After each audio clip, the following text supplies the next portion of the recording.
Muy buenas tardes, profesor Edgar Daniel. Mi nombre es Daniela Alejandra Jaimes Guerrero. A continuación voy a hablar acerca de las teorías de la personalidad con enfoque en psicoanálisis.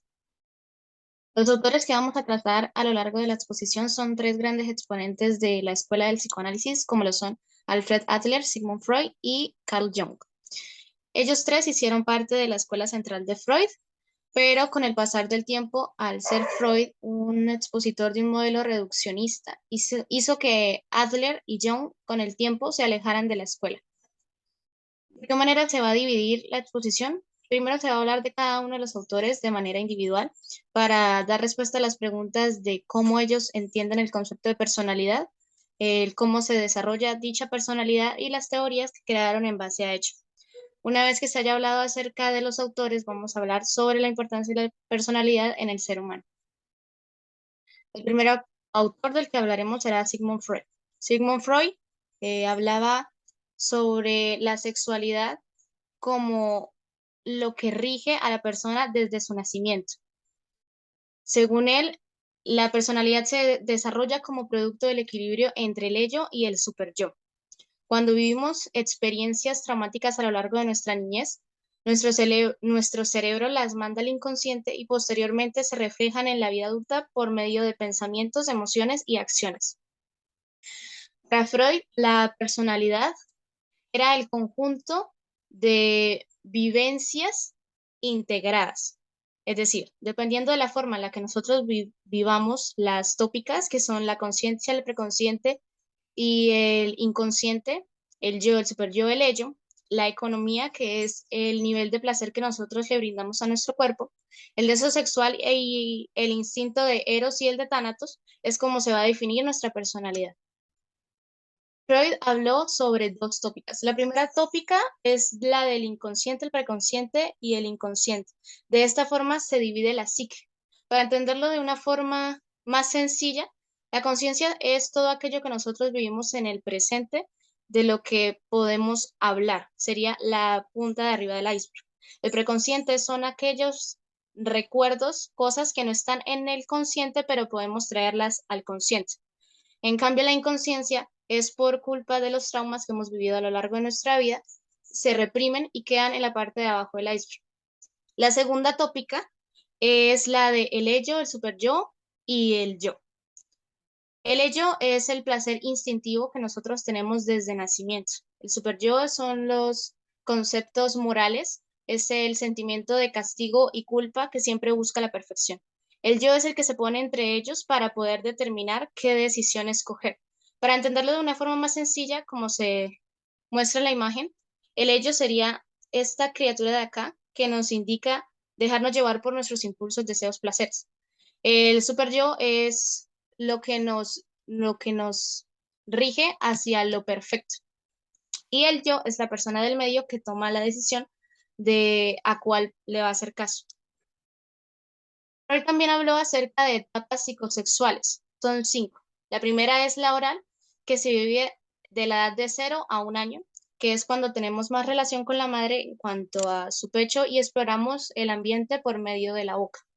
En la etapa anal nos centramos en el control de la vejiga y las deposiciones. En la etapa fálica, que es de 3 a 6 años, los niños viven el complejo de castración y también puede evidenciarse el complejo de Edipo y otro autor posteriormente lo llama complejo de Electra en el sentido de las niñas. En la etapa de la lactancia, que es de 7 a 13 años, la libido se suprime, es decir, ya no es importante tanto la energía sexual, pero los niños sí empiezan a desarrollar habilidades para la vida. La última etapa, que es la etapa genital, empieza desde la pubertad y termina hasta la muerte, que es cuando nosotros ya tenemos el deseo de tener una pareja en el ámbito sexual. Como el yo constantemente recibe ataques del ambiente, crea ciertos mecanismos de defensa para poder evitar el malestar. Freud habló de ciertos mecanismos de defensa y posteriormente su hija habló de otros basándose en estos. El desplazamiento es cuando la energía negativa que no podemos mostrar ante la persona que nos está haciendo daño o la situación, la desplazamos hacia un objeto o persona. Un ejemplo de esto es cuando un niño es regañado y se desquita con uno de los peluches. La represión es cuando vivimos un trauma muy fuerte en la infancia y lo mandamos para el inconsciente. La proyección es cuando yo veo en otro algo que hace parte de mí. Es decir, si yo soy una persona muy desorganizada, voy a ver en el otro que es muy desorganizado, pero yo nunca lo voy a ver en mí. La negación es cuando no aceptas la realidad que estás viviendo. Un ejemplo de esto puede ser el duelo. La formación reactiva es cuando tienes sentimientos contrarios o tienes un sentimiento y lo reflejas de manera contraria como te sientes. Por ejemplo, si no te agrada una persona, tu respuesta es tratarla muy bien y hablar muy bien de ella a pesar de que no te agrade. Esto no es hipocresía, pues se hace de manera totalmente inconsciente. La agresión contra el propio self es cuando no puedo desplazar esa energía negativa contra alguien más o un objeto y lo hago contra mí mismo. Por ejemplo, las autolesiones. En el bloqueo de efectos evitamos cometer o hacer las mismas acciones que nos causaron malestar antes. Por ejemplo, cuando terminamos una relación, evitamos durante cierto periodo de tiempo no volver a tener alguna relación para evitar el dolor. En la introyección, tomamos como propio lo que está en el ambiente o lo que nos dice. Cuando a un niño desde pequeño se le enseña que no debe llorar porque se ve mal, cuando este adulto no lo va a hacer porque esa idea o concepto lo tomó como propio. La sublimación es cuando esa energía negativa lo pongo en acciones. Por ejemplo, los artistas cuando tienen ciertas dificultades se inspiran para poder crear pinturas, letras de canciones, poesía. Y la racionalización es el último mecanismo de defensa del cual habló Freud y consta de tratar de hallarle lógica a la realidad para no hacer partícipe del mal que se está viviendo. El problema con la racionalidad es que muchas veces nos aleja de la realidad y no nos deja afrontar las situaciones que estamos viviendo. Para Carl Jung, la personalidad es el sí mismo. El sí mismo posee cualidades que solamente puede desarrollar en la adultez. Carl Jung, a diferencia de Freud, no hizo tanto énfasis en la sexualidad como eje principal de la personalidad, sino en la cultura y la sociedad. Él habla sobre 4 dimensiones de la personalidad. Dice que existen estas que son el pensamiento, el sentimiento, la intuición y la sensación. Y cada una de las personas tiene mayor o menor énfasis en cada una de esas dimensiones.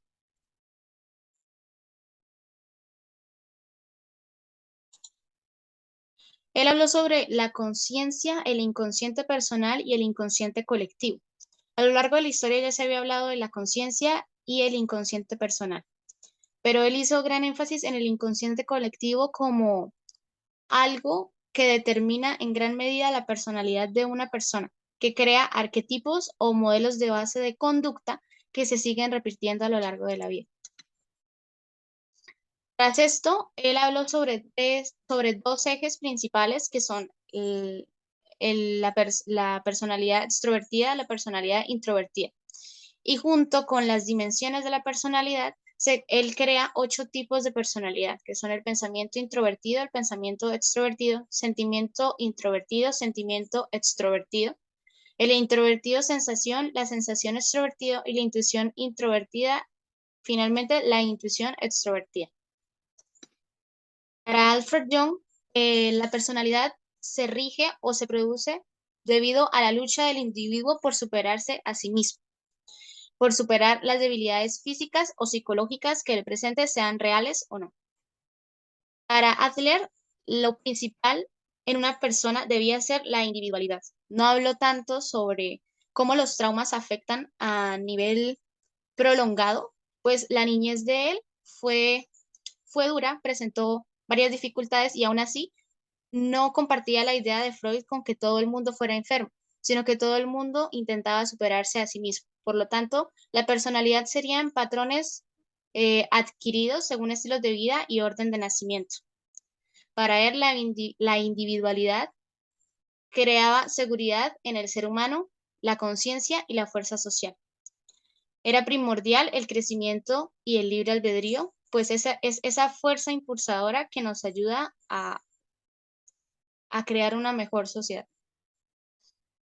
Según Adler, cuando una persona nace, ya viene con un complejo de inferioridad. O no complejo, pero sí con la idea de que es menos que los demás, puesto que se siente vulnerable al nacer porque es un mundo desconocido.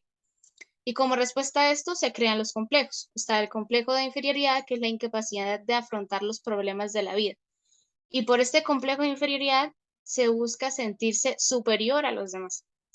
Aquí es donde se ve el complejo de superioridad, que es la sobreexaltación de las habilidades y logros de la persona.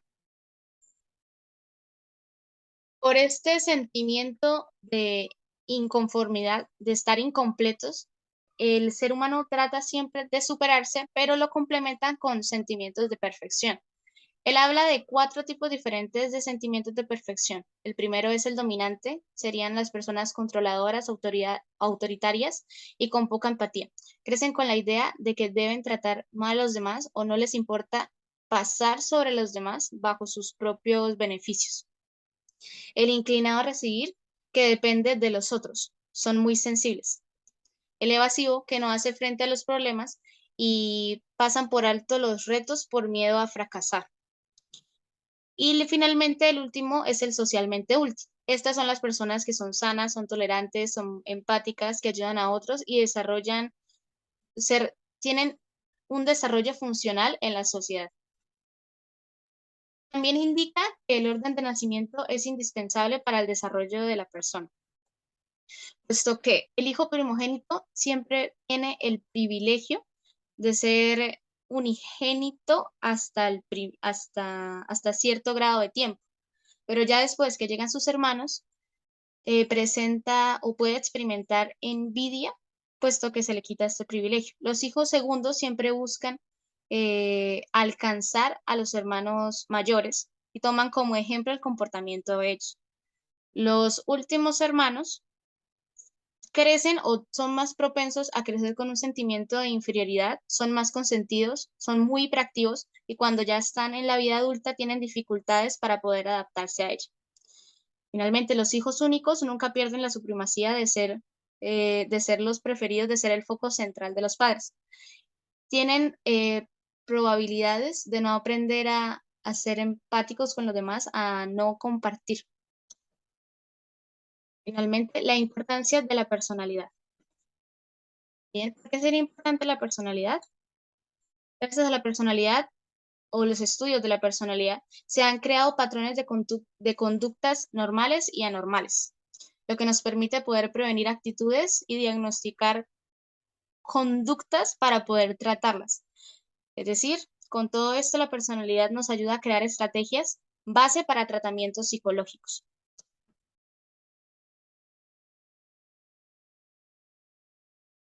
Gracias.